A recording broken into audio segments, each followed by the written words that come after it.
नमस्कार मित्रांनो, तुम्हा सगळ्यांचं आपल्या आक्रमण केसरी बकासूर युट्यूब चॅनलमध्ये सर स्वागत आहे. मित्रांनो, एक आगळा वेगळा विषय आपण नेहमीच घेऊन येत असतो. रोजच बकासूरचे अपडेट्स, बैलगाडी शर्यती निगडीत आपण अपडेट बघत असतात. आज आपण आलोय पाठीमागं पाणी बघून तुम्हाला सगळ्यांना समज असेल, कराडच्या प्रीतिसंगमावरती आपण आलोय. कृष्णा नदीच्या पात्रानं आता हळूहळू पात्र वाढायला लागलंय आणि आपण सध्या आहोत जे प्रतिसंगमाचं जे मेन गेट आहे त्या गेटच्या समोर आहे आणि त्या गेटच्या समोर आता बरोबर गेटवरती पाणी लागलेलं आहे.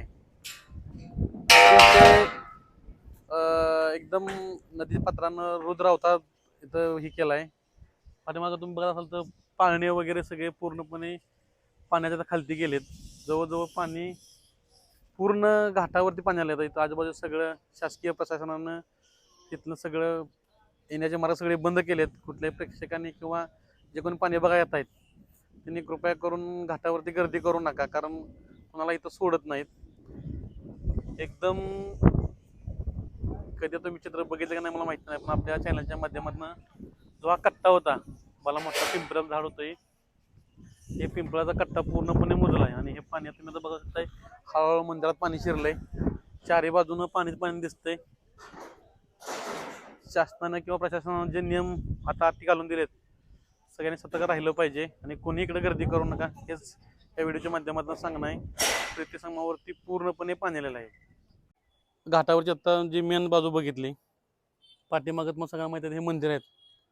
त्या मंदिराच्या सुद्धा आतमध्ये पूर्णपणे मंदिराच्या अर्ध्या लेवलच्या वरती पाणी आलंय. तुम्ही बघू शकता ह्या पायऱ्यापाशी जवळजवळ निम्म्या पायऱ्यामध्ये आता थोडंसं पाणी हळूहळू कराच्या दिशेनं वाहू लागलंय आणि पाणी सकाळच्या पेक्षा आता पाण्याचा प्रभाव वाढतोय. पाणी 100% अजूनही पाणी वाढणार आहे. त्यामुळं 100% काळजी घेणं सगळ्यांची काळाची गरज आहे. मागे तुम्ही बघू शकता की बरेचसेच जे चाहता वर्ग आहे, जे बघणारे आहेत, ते सगळे या ठिकाणी बघायला गर्दी करतायत. पण कोणी अशा प्रकारची गर्दी करू नका, कारण का पोलीस प्रशासन इथं आहे. पोलीस प्रशासन कुणाला यात सोडत नाही. त्यामुळं कुणी तर त्यांच्या कामात कुणी व्यत्यय आणू नका. एक चांगलं ते काम करतायत, त्यांना सगळ्यांनी सहकार्य करा आणि या पूर परिस्थितीत सगळ्यांनी हे घ्या. तर बघा पोलीस प्रशासन मागं तुम्हाला दिसू शकतंय, मागं सुद्धा पोलीस प्रशासन आहे आणि प्रशासन त्यांचं काम चोखपणे पार पाडतात. कुठल्याही माणसाला इथं आतमध्ये सोडत नाहीत. त्या सगळ्यांनी काळजी घ्या आणि सगळ्यांनी या नियमाचं पालन करा.